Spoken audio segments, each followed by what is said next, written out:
Monsieur le ministre, chers collègues, aujourd'hui, les policiers sont dans la rue. Suicides, agressions, perte de sens de leur mission. Depuis 20 ans, les gardiens de la paix n'avaient pas crié aussi fort leur rage. Rage à cause des violences qu'ils subissent et qui restent impunies. Rage à cause des heures supplémentaires qu'ils donnent.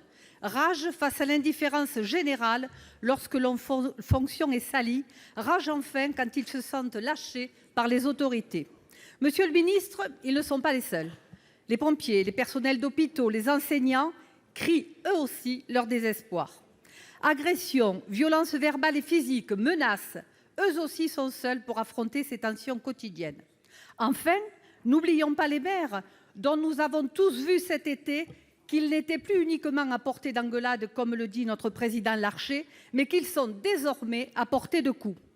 Depuis des mois, ces hommes et ces femmes font face avec courage et détermination, faute d'un soutien sans faille,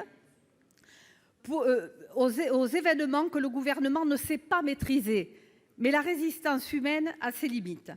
Faute de réponse, faute d'une politique sans concession vis-à-vis de la violence, nous assistons à une perte d'autorité sans précédent.